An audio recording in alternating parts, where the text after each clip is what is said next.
Hey everybody, this is Chris again with Haunted Hookers. Another episode here where we are going to take this boring anti-fatigue roll mat and turn it into a spooky tree for Halloween. Got the idea from my boy Alan Hops, but I don't know that I can do this by myself. I wonder where the rest of the Haunted Hookers are. Haunted Hookers assemble!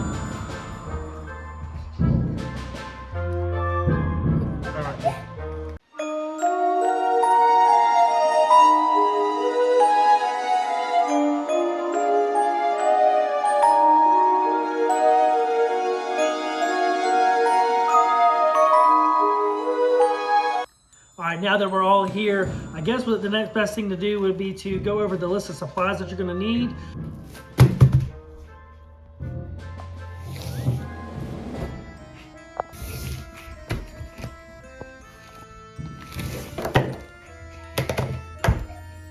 Perfect.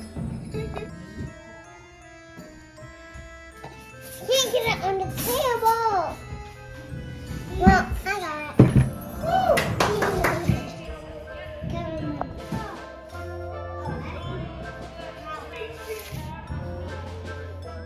Here real quick.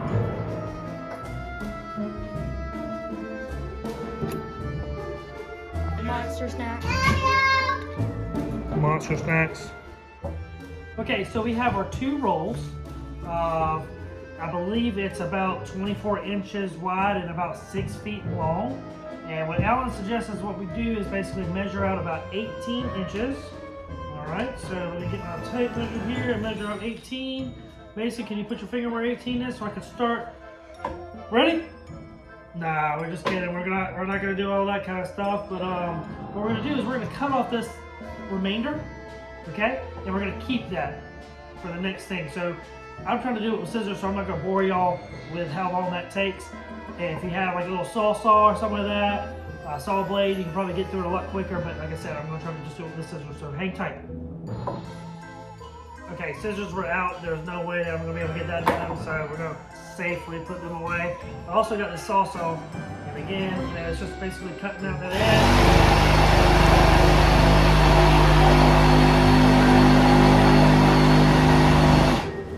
Rotate it a little bit, continue cutting it. Alright, so it's now split. So again, we're not going to discard this, we're going to keep it off to the side, and we're going to use it for something else, okay? Okay, so now that we have these unrolled and all that kind of stuff, this is cut up. We still have this piece over here that we're going to just, again, put to the side. What we're going to try to do real quick is unroll this and straighten it out, okay? And what I'm going to do is put one on top of the other, basically just take the heat gun and just kind of get this curl out, all right? So I'll show you some action pictures of that. Again, we're just going to speed the thing up, okay?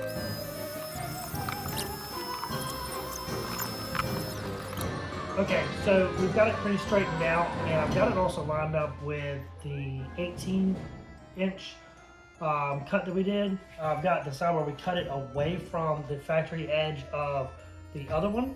And so what the goal is here is now we're going to take our nice little brush and we're going to put it in our contact cement, and we're going to just go ahead and go paint the whole edge. And then basically let that dry for a little bit, and then when it gets kind of dry, that's when we stick it together, and yeah, we'll see how it goes. Hope I don't mess up our dining room table. We'll see.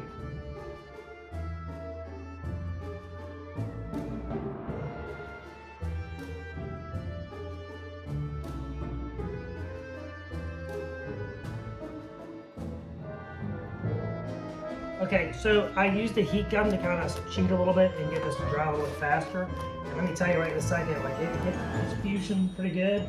I wish I would have got some weights from outside the garage to kind of help put down on this. But as you can kind of see, as I'm kind of playing with it, it's sticking for sure. It's sticking, which is great because that's kind of what we wanted, right? Okay, so as you can see, everything is bonded. I know I've been saying fusing together, but I think the appropriate term is bonding. But anyways, we got this butt joint now, and what we're going to try to do is take this piece that we cut off, and we're going to roll it out. And I probably should have tried to straighten that too, so I'm probably going to do that off camera. But what I'll do is I'll take the contact cement and I'll go ahead and lay it down nice smooth on the butt joint itself, and then take this as well and then, you know, put it down on it, and that'll help support that butt joint. So give me a few seconds to get that done. I got Corbin here to help me out a little bit. What we're going to do now is just take our brush and our contact cement, and we're going to go ahead and lather this up real good. Try to go out a few inches. So basically, you know, once we do this side, we'll go ahead and hit it with the heat gun again. Try to speed up this process.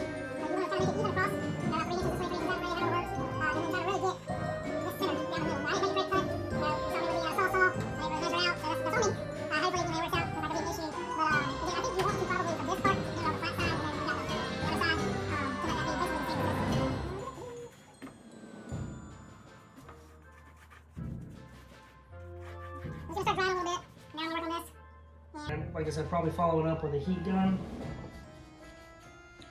Supposed to make things go a little bit faster.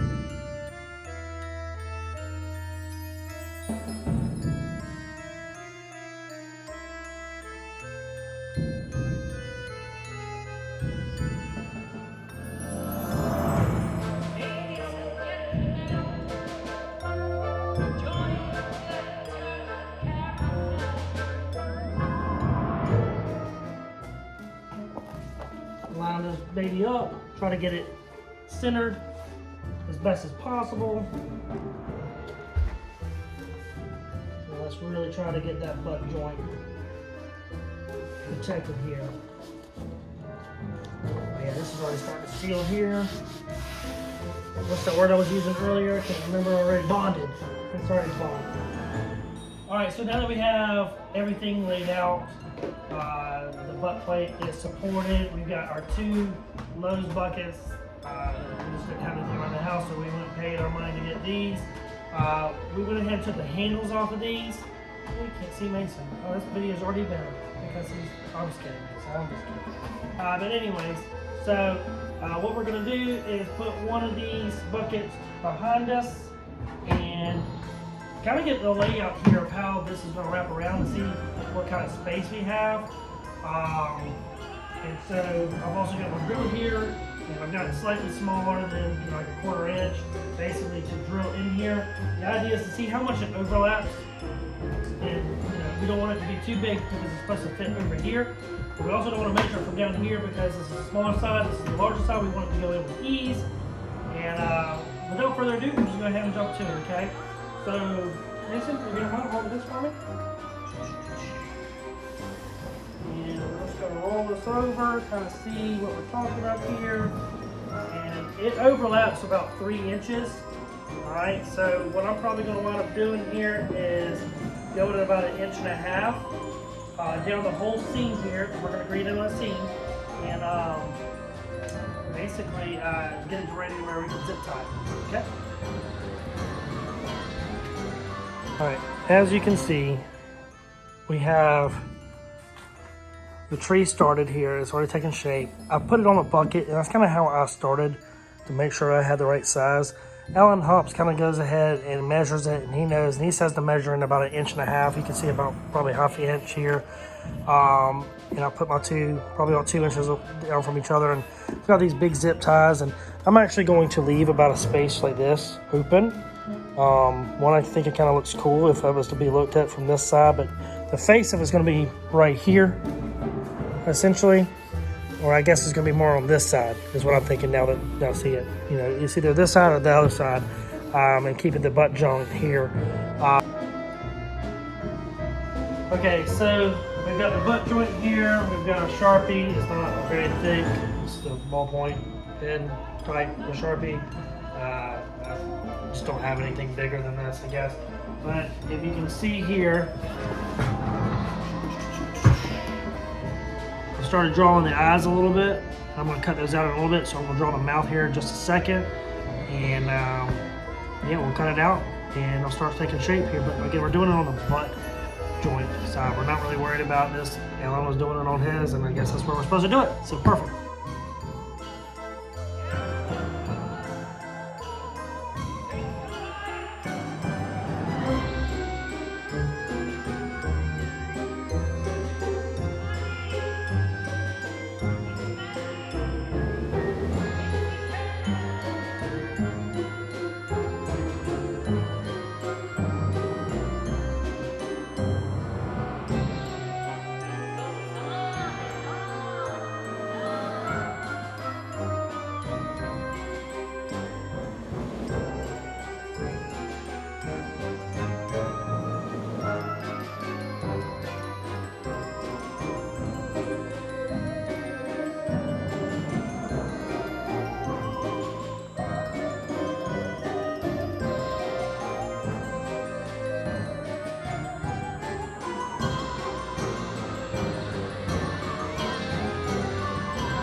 So it's been about 3 minutes.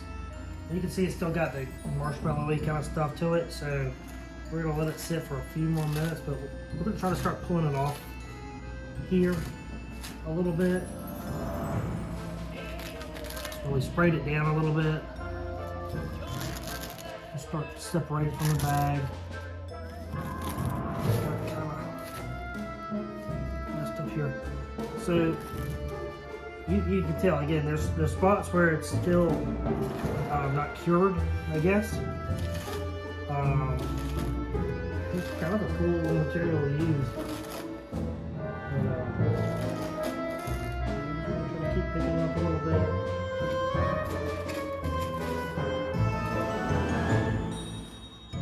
Separate it from the other hand. Didn't really give myself a whole lot of room to work with, so completely my fault there.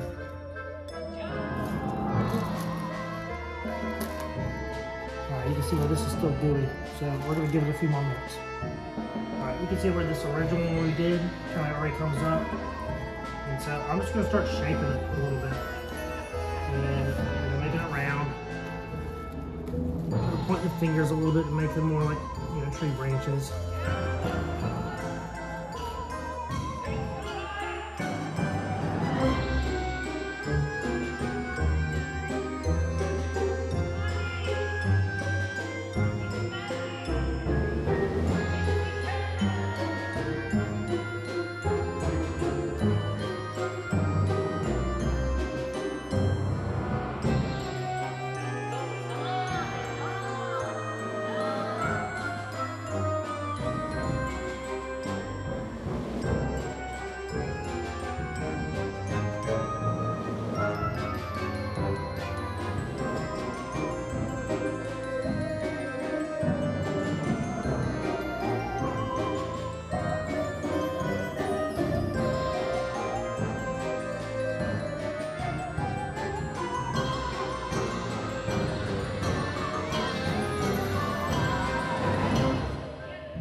Okay, so we had to move outside because inside was getting a little cluttered, and we have this garage and we're in the middle of a hurricane here, so what better way to make a Halloween feature here in the middle of a hurricane.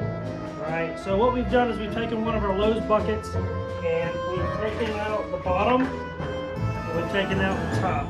Alright, and what it's going to do is we're going to slide it down here. And then eventually we're going to post holes through here, basically come into the bucket to where we can put our arms, zip tie our arms together, okay?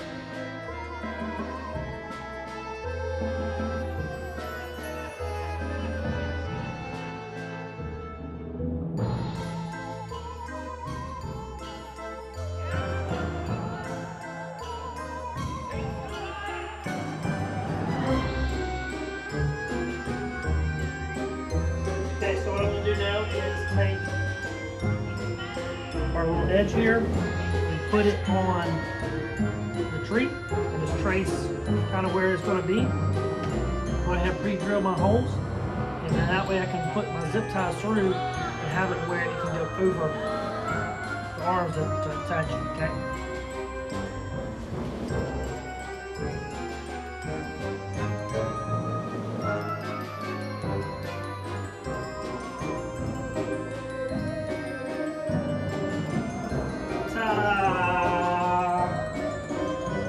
It kind of looks like Gumby, I guess, scary Gumby.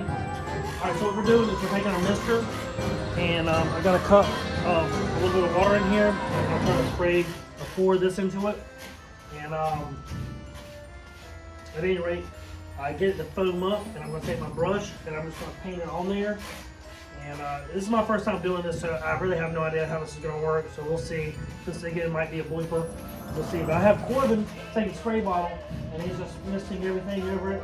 That's probably good for right now, but and right now I'm just going to focus on the face, because again, I don't really see a whole lot of people coming around to the back and all that kind of stuff. But without further ado, let me go ahead and take this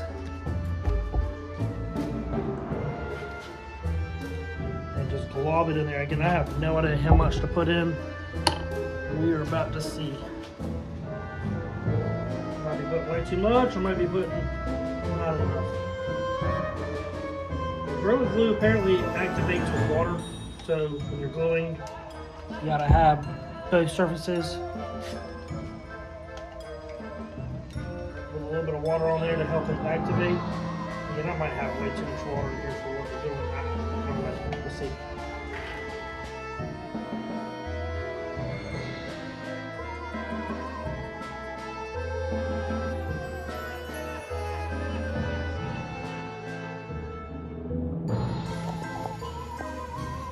Okay, so I made the mistake of putting some water in the cup with the glue, and I don't think I needed to do that.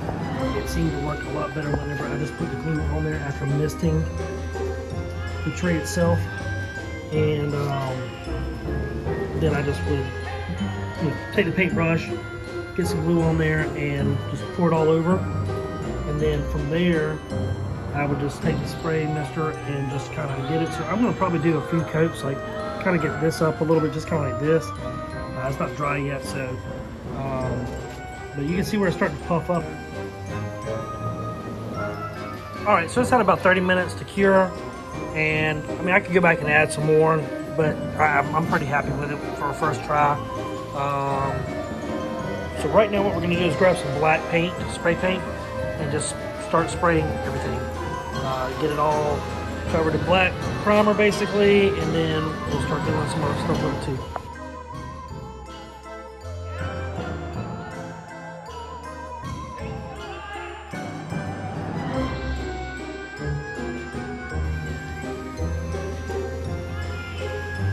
Alright, kind of ran into black paint, but you kind of see the gist of it. We're gonna let this dry for about 15 minutes, and then we're gonna start adding some other colors to it. Some grays, some let's see, what else do I have here? It's just whatever I have here. Some meadow green. I think it has like chestnut or something. Dark walnut, excuse me. So we're gonna add some of this stuff to it and just kind of see what we can add to it. Okay, right now I'm just trying to dry brush it a little bit, maybe not really quite dry brush it, but just get some color in here, and we're just using gray.